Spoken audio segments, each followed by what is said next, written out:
Hello students, sunrise classes में आपका स्वागत है। तो स्टूडेंट्स, आज जो है आपके डिमांड के अनुसार आप जो कमेंट बॉक्स में आपने एसएमएस किया था, यानी कि कमेंट बॉक्स में बताया था कि मैथमेटिक्स पढ़ाइए सर। ठीक है, बिल्कुल मैथमेटिक्स के जो है एक सर हैं हमारे गिरेंद्र सर, जो आएंगे और आपको जो है मैथमेटिक्स पढ़ाएंगे। एनएमएमएस का पूरा जो है कंप्लीट कर देंगे, है ना, और आपका जो है एग्ज़ाम अच्छे से जाएगा। ठीक है, और स्कॉलरशिप आप प्राप्त जरूर करेंगे। तो जो गिरेंद्र सर आ रहे हैं आपको मैथमेटिक्स पढ़ाएंगे। आज से आपका क्लास शुरू हो रहा है और आप जो हैं ध्यानपूर्वक उनसे पढ़ेंगे। तो सर आएंगे, आइए।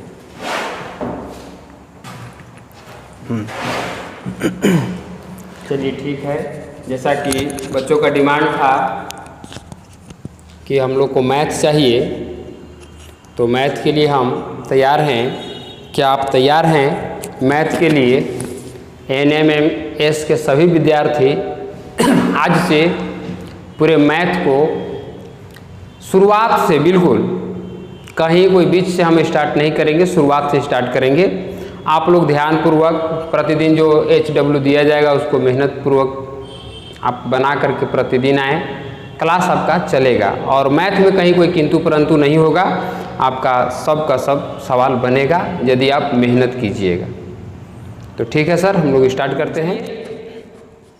तो हम लोग आज पढ़ते हैं परिमेय संख्याएं। चैप्टर का नाम है आपका परिमेय संख्याएं। इसको इंग्लिश में बोलते हैं रेशनल नंबर। रेशनल नंबर को आज हम लोग को पढ़ना है। इसके अंतर्गत बहुत सारे परिमेय संख्याएं के भाग हैं, सभी को हम लोग जानेंगे धीरे धीरे। परिमेय संख्या कहते हैं किसको है, सबसे पहले ये जानना है। वे सभी संख्याएं जिनको हम P/Q के रूप में लिखते हैं वे क्या कहलाते हैं? परिमेय संख्या कहलाते हैं। आप लोग याद रखिएगा परिमेय संख्या का परिभाषा। वे सभी संख्याएं जिनको P/Q के रूप में लिखा जाता है, जैसे में 8/9 भी लिख सकते हैं, 7/12 भी लिख सकते हैं। इस तरीके के जितने भी संख्याएं जिसको हम लोग P/Q के रूप में लिख सकते हैं, मतलब कि किसी का अंश बटा हर के रूप में लिखते हैं, इसको हम लोग क्या कहते हैं? परिमेय संख्या कहते हैं। तो चलिए, परिमेय संख्या में ज़्यादा कुछ नहीं है। ये जो परिमेय संख्या है परिभाषा सिर्फ रखना है। ये चैप्टर का नाम है परिमेय संख्याएं। अब हमको इसके अंतर्गत जो पढ़ना है वो पढ़ना है, देखिएगा क्या है इसमें पढ़ना है। पहला, प्राकृतिक संख्या। प्राकृतिक संख्या किसको कहते हैं?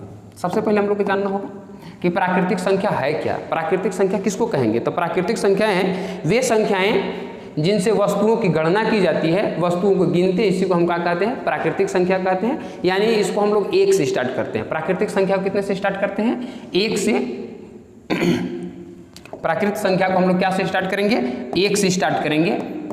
और वे सभी संख्याएं जिनको हम लोग गिनती के रूप में लिखते हैं उसी को क्या कहते हैं? प्राकृतिक संख्या कहते हैं। इसको n द्वारा सूचित किया जाता है।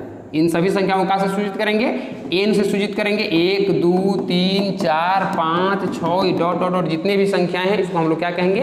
प्राकृतिक संख्या कहेंगे। इसको हम लोग 1 से स्टार्ट करते हैं। अगर पूछा जाए कि सबसे छोटी प्राकृतिक संख्या कौन है, तो 1 है। याद रखिएगा, आता है पूछेगा कि सबसे छोटी प्राकृतिक संख्या क्या है, तो 1 है। बहुत सारे विद्यार्थी 0 लगा देते हैं, लेकिन प्राकृतिक संख्या 0 से स्टार्ट नहीं होता है। प्राकृतिक संख्या जो स्टार्ट होता है वो 1 से स्टार्ट होता है, इसीलिए इसका प्राकृतिक संख्या की सबसे छोटी जो अंक है वो क्या है? 1 है। चलिए, अब हम लोग जानते हैं पूर्ण संख्या। पूर्ण संख्या किसको कहते हैं? वे सभी संख्याएं जो 0 से स्टार्ट होती है और अनंत तक जाती है। वे सभी संख्याएं जो 0 से स्टार्ट होती है, 0 से शुरू होकर के अनंत तक जाते हैं, ये क्या कहलाते हैं? पूर्ण संख्या कहलाते हैं। 0 से स्टार्ट होते हैं और अनंत तक जाते हैं, इनको क्या कहेंगे हम लोग? पूर्ण संख्या कहेंगे। तो चलिए, हम लोग 2 चीज़ जान गए, प्राकृतिक संख्या और पूर्ण संख्या। तो आगे हम लोग देखते हैं क्या आता है पूर्णांक संख्या। पूर्णांक संख्या क्या होता है? पूर्णांक संख्या प्राकृतिक संख्याओं में ऋणात्मक या धनात्मक 0 को भी सम्मिलित करने पर जो संख्याएं प्राप्त होती है उसी को हम लोग क्या कहते हैं? पूर्णांक संख्या। माने पूर्णांक मतलब पूरा अंक होना चाहिए, वह चाहे धनात्मक हो या ऋणात्मक हो। माइनस में भी हो तब वो पूर्णांक संख्या है, प्लस में भी हो तब वो पूर्णांक संख्या। माने पूरा अंक होना चाहिए, इसी को हम लोग क्या कहते हैं? पूर्णांक संख्या कहते हैं, इंटीजर नंबर कहते हैं। आइए अब हम लोग देखते हैं सम संख्या। सम संख्या किसको कहते हैं? वे सभी संख्याएं जो दो से पूरा पूरा कट जाए या पूर्णतः भाग लग जाए तो उसी को क्या कहते हैं हम लोग? सम संख्या कहते हैं। जैसे में हम लोग देखते हैं 2 हो सकता है, 4 हो सकता है, 6 हो सकता है, 8 हो सकता है, 12 हो सकता है, 15 क्या बोलते हैं 18 हो सकता है। इस तरीक़ा से डॉट डॉट डॉट बहुत सारे संख्याएं हैं जो सम संख्या हैं। माने सम संख्या कहने का मतलब है कि जो पूरा पूरा 2 से भाग लग जाए, पूरा पूरा कट जाए, इसको क्या कहेंगे हम लोग? सम संख्या कहेंगे। आइए हम लोग देखते हैं आगे क्या है। आगे हम लोग देखेंगे विषम संख्या। विषम संख्या किसको कहेंगे? वे सभी संख्याएं जो 2 से पूरा पूरा नहीं कटता है उसको क्या कहते हैं हम लोग? विषम संख्या कहते हैं। तो विषम संख्या आप लोग जान जाइए, वे सभी संख्याएं जिसको 2 से पूरा पूरा भाग नहीं लगता है उसको क्या कहते हैं हम लोग? विषम संख्या कहते हैं। जैसे में देखा जाए विषम संख्या जो है वह हो सकता है 3 हो सकता है, 15 हो सकता है, 17 हो सकता है, 9 हो सकता है, 7 हो सकता है, या फिर 21 हो सकता है, 23 हो सकता है। ये सभी संख्याएं क्या हैं? विषम संख्या, क्योंकि इसको 2 से पूरा पूरा भाग नहीं लगेगा। ये क्या कहलाएंगे? विषम संख्याएं कहलाते हैं। इसके बाद हम लोग जानेंगे अभाज्य संख्या। अगला पॉइंट है अभाज्य संख्या। तो अभाज्य संख्या किसको कहते हैं? प्राइम नंबर भी इसको बोलते हैं इंग्लिश में। अभाज्य संख्या उसको कहते हैं वे सभी संख्याएं जो किसी भी अंक से न कटे तो सिर्फ स्वयं से या एक से। मतलब इसको कहा जाए तो जिसका 2 फैक्टर होता है, 2 ठो काटने वाले होते हैं, एक स्वयं और एक। अगर वे सभी संख्याएं जो एक और स्वयं से कटे, एक और स्वयं से पूर्णतः कटने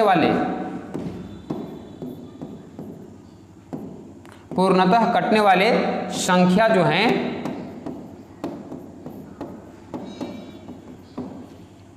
अभाज्य संख्या कहलाते हैं। अभाज्य संख्या कहलाते हैं। कुल मिला के कहा जाए इसको 2 ही संख्या काट सकता है। अगर 2 से अधिक संख्या कटे तो वह अभाज्य संख्या नहीं, वो भाज्य संख्या कहलाता है। इसको हम लोग अभाज्य संख्या इसीलिए कहते हैं कि इसको दूसरा कोई अंक काट नहीं पाता है। चलिए अब हम लोग चलते हैं आगे। क्या है? भाज्य संख्या। भाज्य संख्या किसको कहते हैं? भाज्य संख्या किसको कहते हैं? तो वे सभी संख्याएं जो किसी भी अंक से पूरा पूरा कट जाए, वे संख्याएं जो किसी भी संख्या से पूरा पूरा कट जाए वह क्या कहलाता है? भाज्य संख्या कहलाता है। जैसे में देखा जाए 9 हो गया, जैसे में देखा जाए 15 हो गया, जैसे में देखा जाए 10 हो गया, जैसे में देखा जाए 12। मतलब जो कटने वाला है चाहे किसी भी अंक से कटता हो वह भाज्य संख्या कहलाता है, चाहे जो भी संख्या हो। ये सभी क्या है? भाज्य संख्या है। ये सभी जितने भी आप अभी हम लिखे वे सभी क्या हैं? भाज्य संख्याएं हैं, क्योंकि किसी न किसी संख्या से कटती है। जैसे में देखा जाए 10 तो 10 को 2 से काट सकते हैं, 10 को 5 से काट सकते हैं, 10 को 10 से भी काट सकते हैं। उसी तरीक़ा से 15 है, 15 को 3 से भी काट सकते हैं, 5 से भी काट सकते हैं। ये सभी क्या है? भाज्य संख्याएं हैं। मतलब वह कटेगा, किसी भी संख्या से कट सकता है। चलिए अब हम लोग आगे जानते हैं सह-अभाज्य संख्या। सह-अभाज्य संख्या किसको कहेंगे? इसको परिभाषा जानने के लिए आप जान लीजिए कि सह-अभाज्य संख्याएं होती क्या हैं। ऐसी 2 या 2 से अधिक प्राकृतिक संख्याएं जिनमें एक के अतिरिक्त कोई और अन्य उभयनिष्ठ गुणनखंड न हो, सह-अभाज्य संख्याएं कहलाती है। क्या कहा?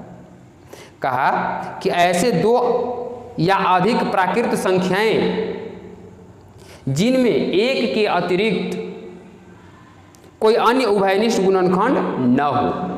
मतलब उभयनिष्ठ गुणनखंड हो तो सिर्फ एक हो, एक के अतिरिक्त कोई और न हो तो उसको क्या कहेंगे? सह-अभाज्य संख्या कहेंगे। जैसे में देखा जाए तो 2 और 3।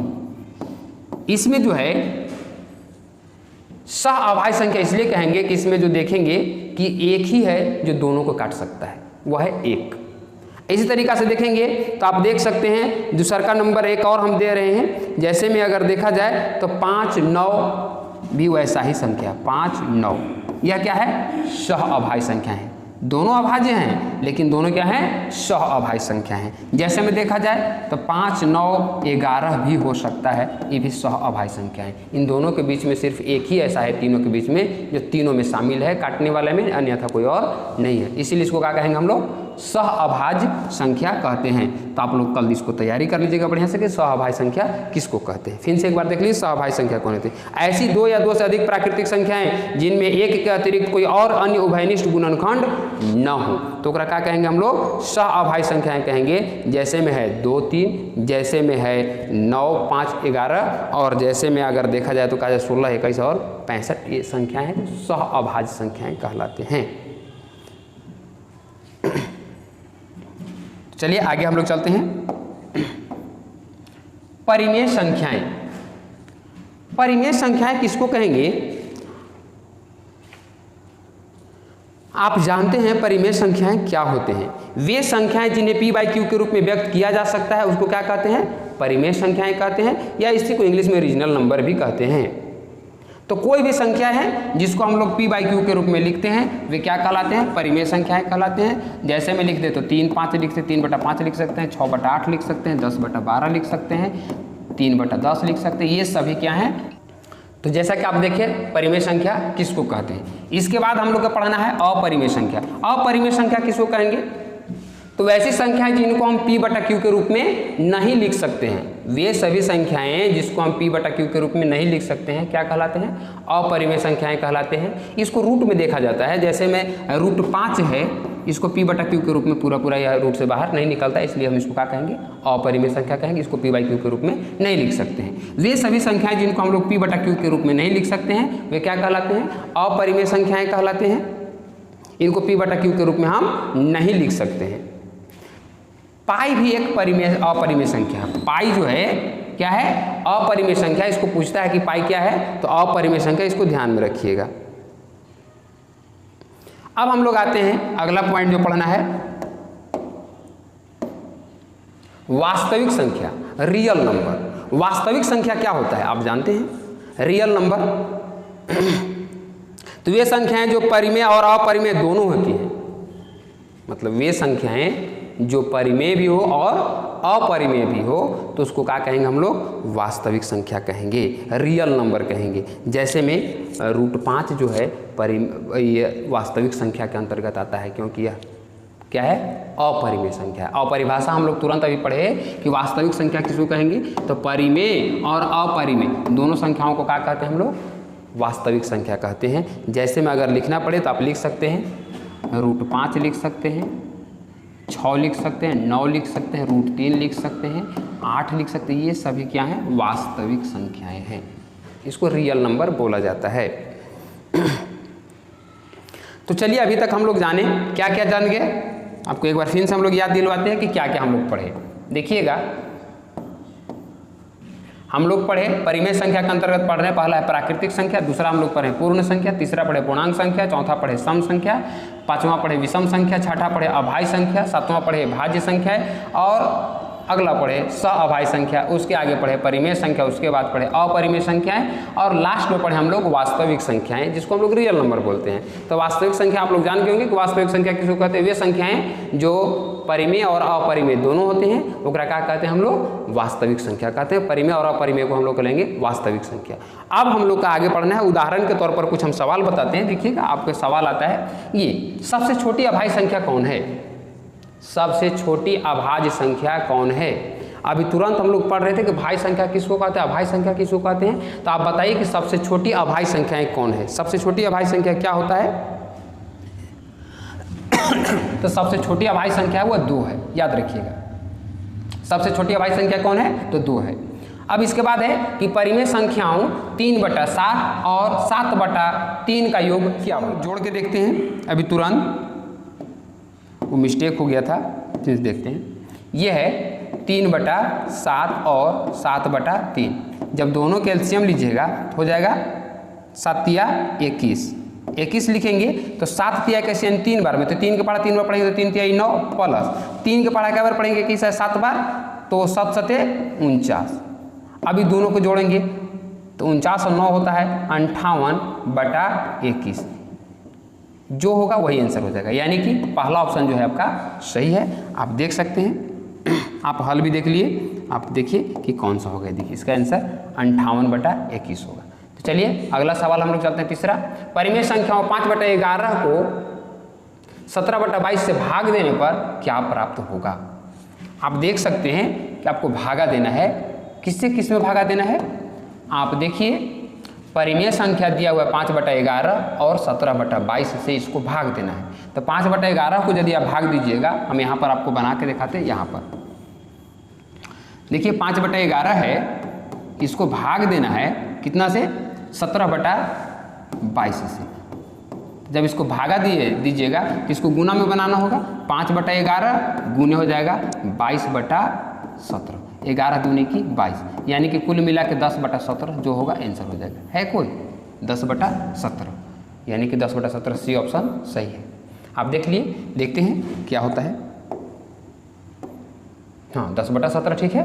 अब अगला हम लोग देखते हैं चौथा सवाल नंबर जो है क्या है।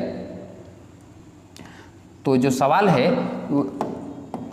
कहता है कि 4/5 और 5/4 में कौन सी परिमेय संख्या बड़ी है। वाह, 4/5 और 5/4 में कौन सी संख्या बड़ी है। तो इसको बड़ी देखने के लिए बड़ा आसान से एक तरीका है कि 4/5 और 5/4 दोनों के एलसीएम ले लेते हैं। एलसीएम लेने के बाद जो आता है उसको लिखते हैं पहले। 5 चौका 20 हो जाएगा एलसीएम, 5 चौका 20 यानी कि 4 चौका 16 और 1 हो जाएगा 4 5 5 5 25। 16 को 20 भाग में बांटना है और 25 को 20 भाग में बांटना है। कौन बड़ा हो जाएगा, यानी कि 25 वाला बड़ा हो जाएगा। यानी कि 25 वाला बड़ा माने कि 5/4 है वो बड़ा है। आप देखिएगा है या नहीं।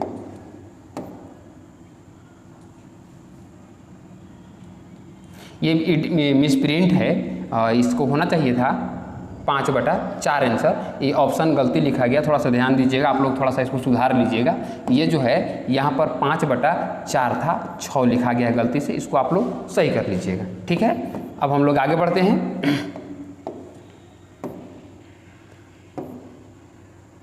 जैसे में है कि 2/3 और 3/4 के मध्य एक परिमेय संख्या, दोनों के बीच में कौन सी संख्या है जो यहाँ पर लिखा हुआ है मध्य। तो देखिए 2/3 और 3/4 सॉरी 3/4, इन दोनों के मध्य एक परिमेय संख्या है, वह कौन है ये बताना है। तो देखते हैं हम लोग, इसको हल करने के बाद ही पता चलेगा, ऐसे तो पता चलेगा नहीं। यहाँ पर ऑप्शन दिया है 15/24, यहाँ पर ऑप्शन दिया है 17/24, यहाँ पर ऑप्शन दिया है 13/24 और इनमें कोई नहीं। अब देखते हैं कि कौन इन दोनों के बीच आता है। तो सबसे पहले हम लोग देखेंगे, दोनों का एलसीएम ले लेंगे, बीच में पता चल जाएगा। 4 तिहाई 12 हो जाएगा और 3 चौका 12 यानी कि 4 दूनी की 8 और 4 तिहाई 12 3 तिहाई 9। अब देखते हैं कि बटा में कोई नहीं है, सब है। 12 यहाँ पर है, वहाँ पर 24 है, यानी कि 2 से इसमें गुना कर देंगे और ऊपर वाला में भी 2 से गुना कर देंगे। यानी जब 2 से गुना करेंगे तो क्या हो जाएगा, 8 दूनी की 16 और 9 दूनी की 18 और 2 से इसमें गुना करेंगे तो 24। अब देखते हैं कि दोनों के बीच में कौन एक संख्या है 16 और 18 के बीच में। तो 16 और 18 के बीच में तो 17 रहेगा, यानी कि 17/24 जो होगा वो आंसर हो जाएगा। यानी कि जैसा कि आप लोग देख रहे हैं कि 20 सही है। अब इतना हल देख लिए, इसको आप लोग बना लीजिएगा और देखिए ऑप्शन नंबर बी सही है। तो जैसा कि आप लोग देखिए कि 2/3 और 3/4 के मध्य एक परिमेय संख्या जो है वो है 17/24। आइए इसके बाद हम लोग आगे देखते हैं शून्य क्या है। अभी तुरंत बताया गया था परिभाषा, जब हम लोग देख रहे थे, शुरुआत चैप्टर स्टार्ट कर रहे थे। तो शून्य क्या है, प्राकृत संख्या है, पूर्णांक संख्या है, धनात्मक संख्या है या ऋणात्मक संख्या है। तो आप देखेंगे कि यह है जो पूर्णांक संख्या है, क्योंकि पूर्णांक संख्या जो है पूर्ण संख्या है, पूर्णांक संख्या नहीं है, गलती से लिखा हुआ है, यह पूर्ण संख्या है। ये जो मिस्टेक है आप लोग देखिएगा, इसको पूर्ण संख्या कहते हैं, पूर्णांक संख्या नहीं। यह क्या है, पूर्ण संख्या है, क्योंकि प्राकृत संख्या जो है 1 से स्टार्ट होता है, पूर्ण संख्या जो 0 से स्टार्ट होता है, यानी कि ऑप्शन नंबर बी इसका सही है। आइए हम लोग अगला चलते हैं। 2 अंकों की बड़ी से बड़ी अभाज्य संख्या क्या है। दो अंकों की बड़ी से बड़ी अभाज्य संख्या क्या है। तो आप जानते हैं कि दो अंकों की बात जहाँ तक कहा जाए, हम लोग जानते हैं कि 100 के नीचे जितने भी संख्याएं हैं और 10 के ऊपर जितने भी ऊपर संख्याएं हैं 10 से लेकर के, वे दो अंकीय संख्या कहलाते हैं। तो दो अंकों की बड़ी से बड़ी संख्या पूछ रहा है और वह अभाज्य होना चाहिए। तो सबसे पहले हम लोग जानेंगे 93 है, 97 है, 89, तीन में से ही कोई होगा। कहा कि तो 3 अंकीय संख्या होगी, हमको 2 अंकीय संख्या देखना है। तो आप देखेंगे जैसा कि 93 है या 97 है या 89 है, तो 97 ऐसी संख्याएं हैं जो 2 अंकों की बड़ी अभाज्य संख्या है। ध्यान दीजिएगा, 2 अंकों की बड़ी से बड़ी जो संख्या है जो अभाज्य है वह क्या है, 97 है। चलिए हम लोग चलते हैं सवाल नंबर 3 में। निम्न में से कौन सी परिमेय संख्याओं के लिए योज्य इकाई तत्समक है। तो आप ध्यान दीजिएगा कि 0 जो है वह योज्य इकाई तत्समक है। अब हम लोग आगे चलते हैं।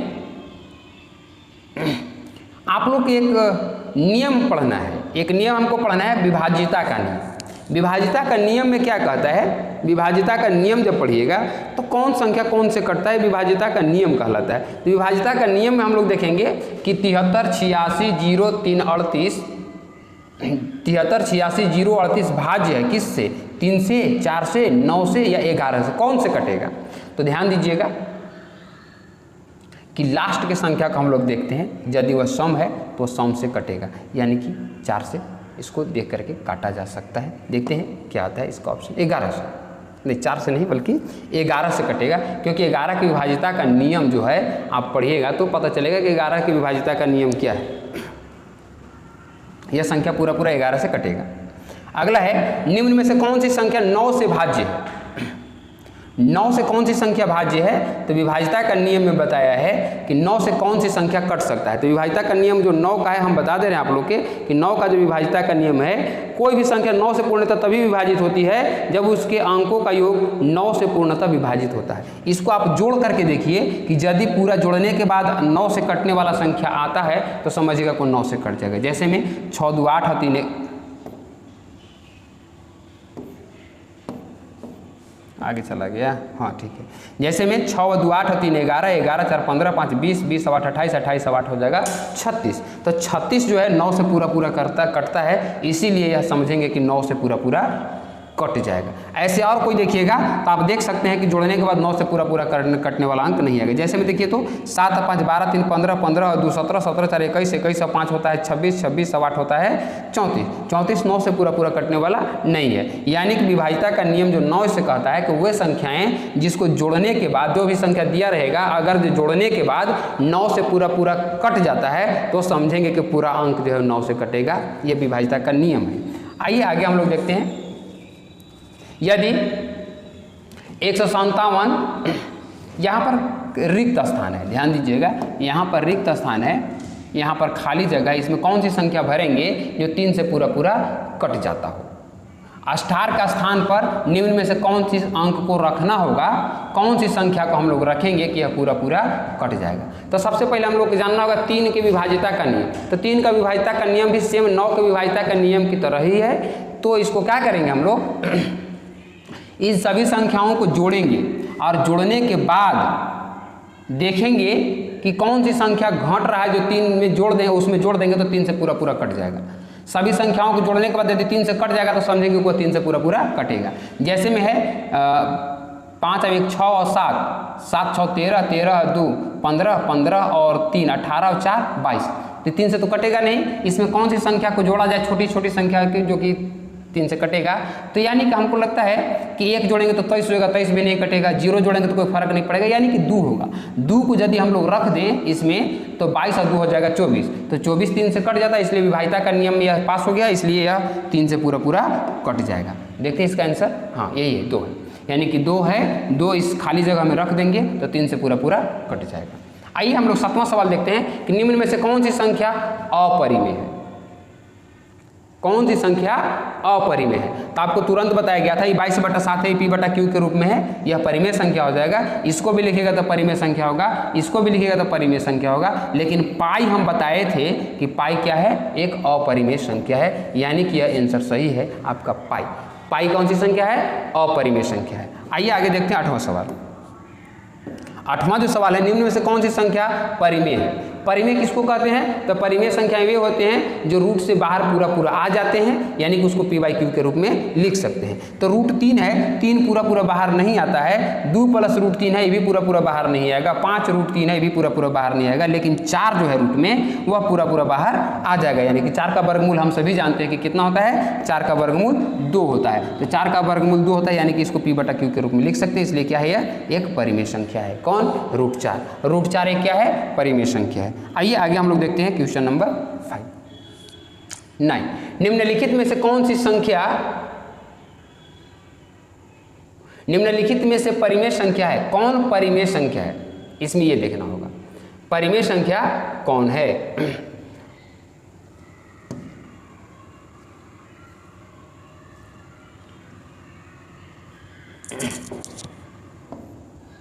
निम्न में परिमेय संख्या कौन है? देखिए, यह आपको यहाँ पर जो बी ऑप्शन है वह परिमेय संख्या। आप इसको पूरा जब हल करिएगा तो पता चल जाएगा।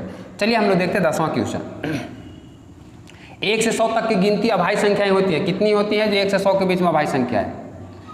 1 से 100 तक में कितनी संख्याएं हैं जो अभाज्य हैं? तो 25 ठो ऐसे संख्याएं 1 से लेकर के 100 तक आप गिनती यदि आप देखिएगा लिख करके या पढ़ करके, तो 1 से लेकर के 100 तक में 25 ऐसी संख्याएं हैं जो अभाज्य संख्याएं हैं। अभाज्य संख्याएं आप जानते हैं कि 1 2 हो सकता है, 3 हो सकता है, 5 हो सकता है। इस तरीका से देखिएगा तो 25 वो संख्या आएगा। आइए हम लोग देखते हैं 11 क्वेश्चन। 11 जो क्वेश्चन है, 2 अंकों की बड़ी से बड़ी अभाज्य संख्याएं क्या है? 2 अंकों की बड़ी से बड़ी अभाज्य संख्याएं क्या है? तो 2 अंकों की बड़ी से बड़ी अभाज्य संख्या जैसा कि आप लोग देखिए 97 है। अगला सवाल, निम्नलिखित में से कौन सी एक संख्या विषम तथा अभाज्य दोनों है? विषम भी है और अभाज्य भी है। तो 61 ऐसी है जो विषम संख्या भी है और अभाज्य संख्या भी है। आगे आप देखिएगा, इतना सब सवाल आपको हम लोग आज हम 15 जो क्वेश्चन नंबर है उसको छोड़ते हैं आपके ऊपर। आप इसको हल करके देखिएगा कैसा है, आप बना करके देखिएगा, नहीं तो अगला वीडियो में इसको बना के हम बताएंगे। आप कमेंट बॉक्स में लिखिएगा कि इसका आंसर कितना होगा। प्रथम 4 अभाज्य संख्याओं का योग क्या होता है? 2 संख्याओं की सबसे बड़ी संख्या, छोटी संख्याओं का अंतर क्या होता है? ये सभी संख्याएं हैं जो हम आपको बता रहे हैं, आप देख करके इसको बनाएंगे।